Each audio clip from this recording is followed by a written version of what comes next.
Baik, kali ini kita akan memasuki implementasi CNN menggunakan Python ya. Nah, jadi cara kerjanya seperti yang kita lihat ini ya. Ini dalam misal di sini ada satu gambar RGB. Dia mempunyai 3 layer ya. Layer R, layer G, dan layer B.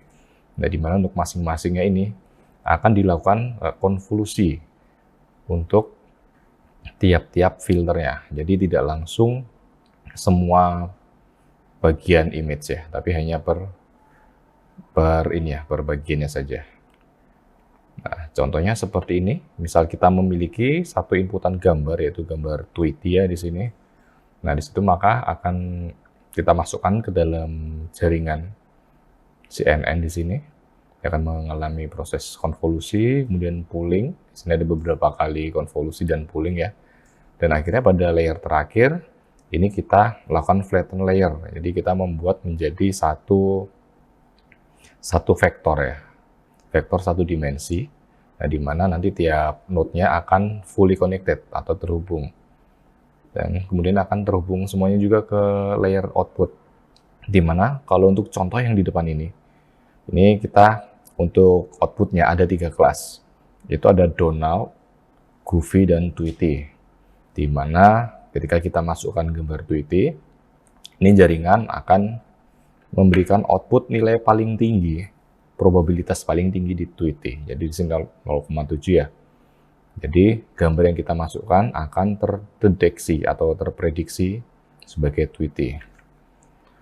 Nah, kemudian untuk implementasi kita akan menggunakan dataset MNIST ya, di mana dataset MNIST ini adalah tulisan tangan ya untuk angka mulai 0 hingga 9.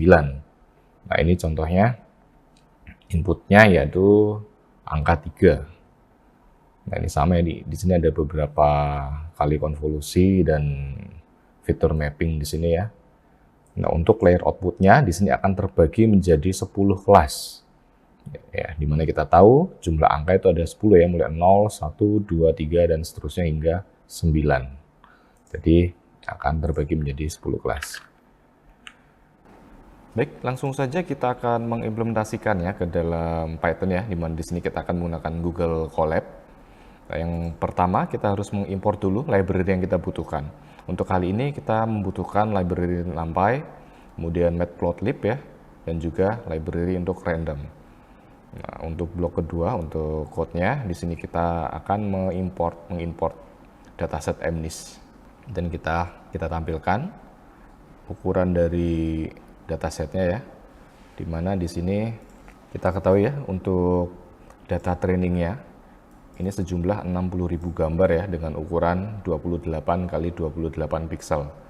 Nah, sedangkan untuk data untuk testingnya ini jumlahnya ada 10.000 dengan ukuran sama ya 28 kali 28 pixel. Nah, untuk kali ini kita tidak akan coding live ya, ini sebelumnya sudah saya running untuk code-nya. Karena bila kita coding live, ya akan memakan waktu yang lama ya untuk trainingnya. Nah, kemudian di sini kita tampilkan dulu seperti apa data MNIST itu. Nah, seperti ini ya. Ini untuk datanya, di mana di sini kelasnya ya, kelas 5. Ini menunjukkan angka tulisan tangan ya 5, kelas 0 yaitu digit atau bilangannya 0, kelas 4 ya 4 juga ya. Nah, untuk kelas 1 ini agak miring, tetapi ini tetap dideteksi atau kita klasifikasikan sebagai kelas 1 atau angka 1. Ini ada kelas 9 untuk angka 9, kelas 2 untuk angka 2, kelas 3 untuk angka 3, dan seterusnya. Kemudian kita coba tampilkan untuk label ya, label untuk data pertama ya, untuk data training, 9 data training pertama. Di sini yaitu adalah kelas 5, kelas 0, kelas 4, kelas 1, kelas 9, kelas 2, kelas 1, kelas 3, dan kelas 1. Dengan tipe datanya yaitu unsigned integer 8, jadi bilangan positif. Kemudian kita akan melihat seperti apa metriknya. Jadi untuk gambar seperti ini kan hanya hitam putih ya. Jadi untuk yang 0 ini hitam ya, sedangkan yang ada angkanya ini cenderung ke putih. 255 untuk warna semakin tinggi ini semakin putih, bila semakin rendah maka akan semakin menghitam, atau kalau di tengah-tengahnya mungkin ya abu-abu.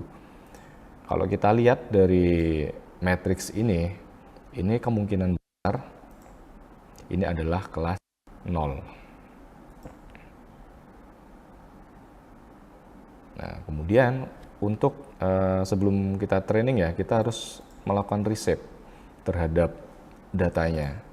Jadi kita ganti yang sebelumnya berupa matriks ukuran 28 kali 28 akan kita ganti menjadi matriks satu dimensi atau vektor ya, dengan ukuran 784, baik untuk data trainingnya dan juga untuk data testingnya. Nah, setelah itu ketika kita lihat di sini, ini kan angkanya integer, ada 229 dan seterusnya ya. Ini kita ubah dulu datanya, tipe datanya menjadi float. Nah, tujuannya ini karena untuk data-data ini, angka-angka ini akan kita lakukan normalisasi. Jadi kita hanya akan menggunakan angka 0 hingga 1 ya. Jadi bila digit aslinya atau angka aslinya adalah 0, maka dia akan 0. Dan bila dia angka aslinya adalah 255, maka nilainya akan menjadi 1. Maka dari itu kita lakukan normalisasi seperti ini, baik untuk data training maupun untuk data testingnya. Nah, kemudian kita cek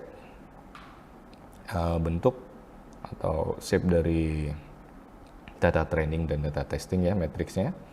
Nah, ini sudah mengalami perubahan ya, di mana untuk data trainingnya terdapat 60.000 data, 60.000 gambar dengan ukuran 784, di mana sebelumnya 28 kali 28. Untuk matriks testingnya, di sini ada 10.000 data dengan ukuran 784. Baik, ini kita cek dulu ya. Yang pertama ini untuk Y-train, jadi label ya. Label yang ada di data training dengan indeks 0, kita tampilkan matriksnya atau vektornya. Di sini ada 0, 0, 0 lah. Di mana ini 0 ini kelas 0 ya. Ini kelas 0, dia 0, kelas 1, dia 0, kelas 2, dia 0, kelas 3, dia 0, kelas 4, dia 0, kelas 5, dia nilainya 1 ya. Berarti untuk label dari data train, indeks yang ke 0 ya, ini adalah 5. Jadi bila angka satunya di sini ada di kelas ini, maka dia adalah 5. Nah, kemudian kita import lagi untuk menjadikan labelnya ini adalah sebagai kategori, di mana untuk NB class ini maksudnya number of class ya. Jadi di mana untuk digit angka ya ada 10 ya. Jadi kita bagi menjadi 10 kategori. Jadi NB class-nya adalah 10. Kemudian Y-train ini kita bentuk variabel baru ya. Nah, kita rubah menjadi kategori dari label Y-train yang sebelumnya ya. Yang ini dalam kelas. Nah, seperti ini ya. Kita coba ya. Ini kita tampilkan dulu. Berikutnya kita akan membangun modelnya ya. Dimana kita menggunakan TensorFlow di sini. Untuk modelnya kita menggunakan sekuensial. Ini kita perhatikan di sini. Di sini kita buat input layer ya, plus hidden pertamanya. Nah, dimana kita dense-nya kita setting 512 dengan input shape-nya adalah 784. Nah, input shape-nya ini kita mengikuti ukuran data kita ya. Ini kita tadi ukuran citra yang sebelumnya 28 kali 28 kita ubah menjadi 784. Jadi input shape-nya kita harus mengikuti itu. Dengan fungsi aktivasinya kita menggunakan relu ya. Dan di sini ada dropout. Dropout-nya 0,2 berarti 20%. Ya, jadi misal di sini ada 512 node. Nah, ketika kita jalankan, maka ini tidak semua akan terpakai ya. 20% dari 512 itu akan di-off-kan. Ini seperti yang pernah kita pelajari juga pada regularisasi ya. Oke, kemudian untuk hidden layer kedua. Ini densnya, ya, kita atur 512 dengan dropoutnya 0,2 ya. Untuk yang 3 sama, densnya 512, aktivasi fungsi aktivasinya kita gunakan relu, dan untuk dropoutnya kita gunakan 20%. Nah, sedangkan untuk output layer, nah densnya ini kita sesuaikan dengan kelas target kita, di mana untuk dataset MNIST ini kita punya 10 kelas. Jadi untuk densnya kita set 10 di sini dengan fungsi aktivasi softmax. Nah, kemudian kita lihat dulu model summary-nya, ya kan, tampil seperti ini ya. Kemudian untuk berikutnya kita compile modelnya. Untuk perhitungan loss kita gunakan categorical cross entropy.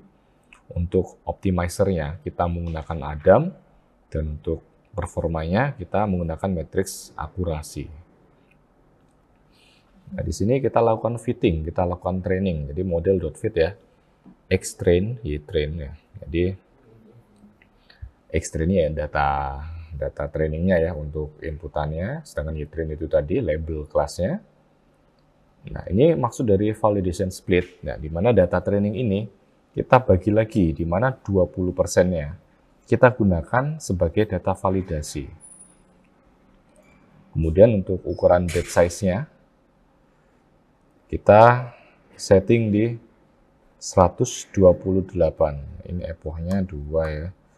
Nah, epochnya 2 saja, kita coba. Nah, untuk verbose ini hanya untuk menampilkan ini. Di mana verbose ini ada 3 macam ya, ada verbose 0, verbose 1, dan verbose 2. Yang kita gunakan kali ini adalah verbose 1. Nah, ini setelah kita running ya, kita lakukan training, di sini sudah selesai. Di mana kita hanya menjalankan 2 epoch. Nah, kita tampilkan untuk grafik ini. Yang pertama untuk loss-nya, di mana yang garis biru adalah loss untuk data training, sedangkan yang warna orange untuk validasi. Dan ini sudah cukup baik ya. Untuk errornya hanya di angka 0,1 sekian untuk data validasinya. Nah, kemudian kita cek juga untuk akurasinya. Untuk yang biru, garis biru, ini untuk trainingnya, yang orange untuk validasi. Ya, kalau kita lihat juga sudah lumayan cukup baik, sudah di atas 96%.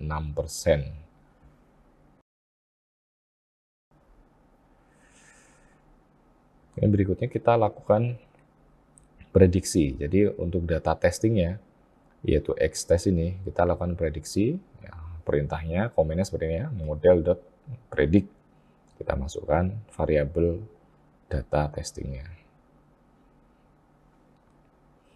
Ya, kemudian kita tampilkan ini kan kita sudah dapat hasil dari yang diprediksi ya.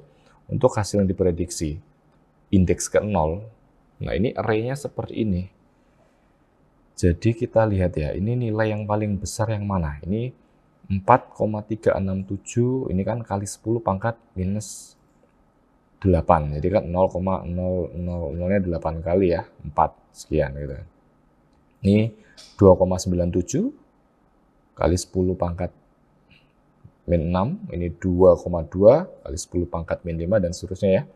Bila kita lihat di sini, maka yang paling tinggi adalah ini, 9,9 pangkat 10 min 1. Jadi dia probabilitasnya 0,99 ya.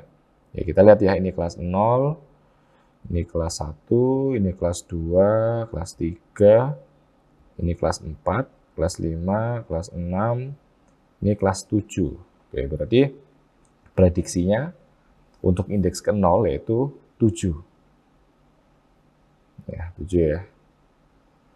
Oke, kemudian kita lihat di data aslinya, label aslinya, untuk Y-test indeks ke 0, nah dia adalah 7. Jadi betul ya hasil prediksi dari jaringan yang kita buat.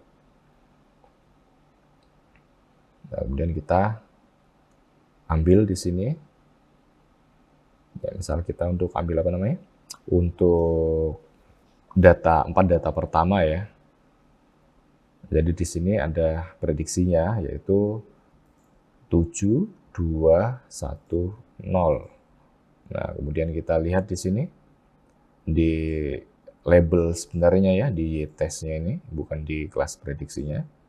Hasilnya 7, 2, 1, 0. Jadi sudah tepat. Nah, kemudian kita mapping, kita tampilkan untuk heat map-nya. Nah, ini ya, ini maksudnya. Ya ini, kalau kita lihat dari yang sebelah kanan ini maka semakin gelap warnanya, semakin merah ini ya. Ini maka nilainya akan semakin tinggi. Jadi kita lihat di sini ya, prediksinya ini 0 sampai 9, aktualnya ya sama 0 sampai 9 ya. Kita lihat untuk aktualnya 0, dia diprediksi 0 ada sebanyak 962. Sedangkan yang aktualnya 0, dia diprediksi 1, dia tidak ada ya. Ini yang aktualnya 0, diprediksi 2, ini ada sebanyak 2 gambar. Untuk yang aktualnya 0, diprediksi sebagai 3, ini ada 1. Dan seterusnya ya, hingga ini. Yang aktualnya 0, diprediksi sebagai 9, ini 0 ya, tidak ada. Kemudian kita tampilkan nilai precision, recall, F1 score untuk masing-masing kelasnya. Jadi di sini, untuk kelas 0, precision-nya 0,98, recall-nya 0,98, dan F1 score-nya 0,98. Untuk kelas 1, precision-nya 0,99, recall-nya 0,99, F1 score-nya juga 0,99. Ini dan seterusnya, hingga kelas 9, di sini precision-nya 0,98, recall-nya 0,95, dan F1 score-nya 0,96. Nah, untuk akurasinya di sini adalah 0,97. Nah, kemudian kita coba tampilkan berupa gambar ya. Nah, seperti ini. Nah, yang pertama ini dia diprediksi sebagai 7. Kelas sesungguhnya 7, berarti betul ya. Kemudian berikutnya dia diprediksi sebagai 2, kelas sesungguhnya adalah 2. Ini betul. Kemudian yang berikutnya dia diprediksi sebagai 1, kelas sesungguhnya dia 1 ya. Dan seterusnya ini. Nah, coba kita lihat di sini ada yang salah ya. Ini ya. Ini diprediksi oleh jaringan kita sebagai angka 6 ya. Tetapi kelas sesungguhnya dia adalah 5. Kemudian ini ada yang diprediksi sebagai angka 2, padahal sesungguhnya dia adalah 8. Jadi seperti ini ya. Oke. Untuk implementasi CNN menggunakan Python mungkin cukup sampai di sini ya. Berikutnya kita akan belajar mengenai implementasi RNN ya dengan menggunakan Python. Oke, terima kasih.